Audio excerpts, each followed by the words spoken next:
भारत का हर किसान अब आत्मनिर्भर बनेगा। हर किसान चाहता है ऑर्गेनिक में अपने खेत को ऑर्गेनिक कन्वर्ट करना, हर किसान चाहता है जहर मुक्त खाना, हर किसान चाहता है जहर मुक्त उगाना, पर उगा इसलिए नहीं पाता क्योंकि मार्केट में रेट नहीं मिलता। पर हर किसान की दिली इच्छा है कि उसके खेत को बंजर होने से बचाए। वो कैसे बचाएगा सर? एकदम से केमिकल बंद नहीं कर सकते। मैं हर वीडियो में अपनी यही बोलता हूँ, एकदम से आप केमिकल नहीं कर सकते आप बंद। हम तो अभी अभी इस फील्ड में आए हैं, अभी अभी समझिए चीज़ें को। जो लोग पहले इतना बोलते थे जैसे कि आप केमिकल को बंद करो, अब समझ में आती है चीज़ें क्यों। ज़मीन का कार्बन 0.2 पे आ गया, जो कि ऑलरेडी बंजर है। कोई भी किसान नहीं चाहता, पर कैसे आत्मनिर्भर बनेगा? आत्मनिर्भर किसान बनेगा खुद खाद बना के अपने खेत में ही, भले ही वो वर्मी कंपोस्ट हो, केचुआ खाद हो, भले ही वो जीवामृत हो।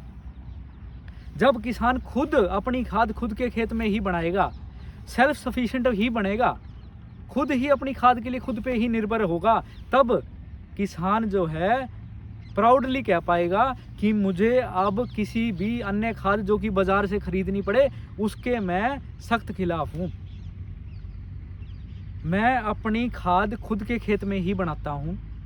हमारे सभी पोषक तत्व हमारी ज़मीन में अवेलेबल है। आपको कुछ भी तो नहीं करना, आपको सिर्फ उन पोषक तत्वों को एक्टिव करना है। जब आप अपनी ज़मीन में ऑर्गेनिक मैटर डालोगे, भले ही वो जीवामृत हो, भले ही वो अमृत हो, गाय का गोबर हो, भले ही वो वर्मी कंपोस्ट हो, आप कुछ भी डालो, कोई परवाह नहीं है। आप कुछ भी डालो, मैं ये नहीं चाहता आप मेरे से खाद लो या कुछ करो, आप कुछ भी डालो। पर आप जब ऑर्गेनिक मैटर डालते हो तब आपकी ज़मीन जो है ऑर्गेनिक में धीरे धीरे कन्वर्ट होना शुरू होती है, उसको उसकी खुराक मिलती है, ज़मीन में जीवाणु एक्टिव होते हैं। मैंने इस वीडियो में प्रोसेस भी बता रखा है कि जब वर्मी कंपोस्ट हमारी ज़मीन में जाता है तो किस तरह हमारी ज़मीन को ऑर्गेनिक करता है, क्या फ़र्क पड़ता है हमारी ज़मीन में। जब आप ऑर्गेनिक मैटर डालोगे तो आपको फ़र्क अपने आप से ही दिखेगा। आप देखोगे कि आपकी ज़मीन को केमिकल की आवश्यकता कम पड़ने लगी। हमारे बड़े बुजुर्ग जब शुरू में डाला करते 10-20 किलो, सिर्फ 10-20 किलो हमारा केमिकल डाला करते खेतों में। आज आलू का किसान जो आलू उगाता है वो 10-10 कट्टे तक डालता है यूरिया के 1 एकड़ में। कमाल की बात है। मतलब हमारा भारतीय किसान जिसके पास अमृत जीवाणु की फैक्ट्री हमारी गौ माता है जिस देश में, उस देश में भी हमारे को केमिकल पे डिपेंड होना पड़ा, जो कि ऑलरेडी हमारे पास है हमारी जीवाणु की फैक्ट्री, जो कि परमात्मा ने हमारे को दे रखी है जीवाणु की फैक्ट्री।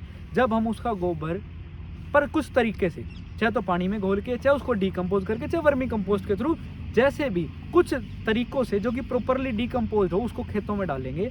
सिंपल सा सार है, जब हम कोई भी प्रॉपरली डीकम्पोज्ड ऑर्गेनिक मैटर हमारे खेत में डालेंगे तो उसमें जीवाणु एक्टिव होगा, जीवाणु एक्टिव होगा तो खेत का कार्बन बढ़ेगा, कार्बन बढ़ेगा तो फसल अच्छी होगी, फसल अच्छी होगी तो किसान की आमदनी बढ़ेगी और हमारी ज़मीन उपजाऊ भी होगी।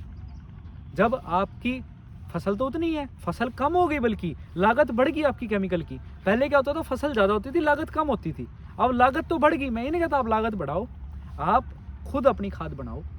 आप चाहे केचुआ खाद बनाओ, और अगर जीवामृत का और केचुआ खाद का आप साथ में इस्तेमाल करते हो, वो भी तरीका मैं आपको बताऊंगा। आप जीवामृत चलाओ हर 21वें दिन अपने खेत में, फसल में। मान लो 6 महीने की फसल है, कितनी बार चला? 6 बार जीवामृत। और वर्मी कंपोस्ट 1 बार डालना है आपने आखिरी जुताई पे या बिजाई से पहले, जब ज़मीन को पोषण मिल जाए।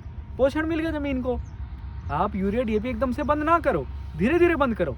पर इन चीज़ों का इस्तेमाल जब आप करोगे खेतों में तो आप देखोगे 2 से 3 साल में अगली पीढ़ी जो आपकी है उसको आप बंजर ज़मीन दे के देना चाहते हो क्या? आप चाहते हो ना उपजाऊ ज़मीन दूँ मैं उसको, उपजाऊ ज़मीन आप देना चाहते हो आने वाली पीढ़ी को, तो उसके लिए आपको आज ही कदम उठाना पड़ेगा।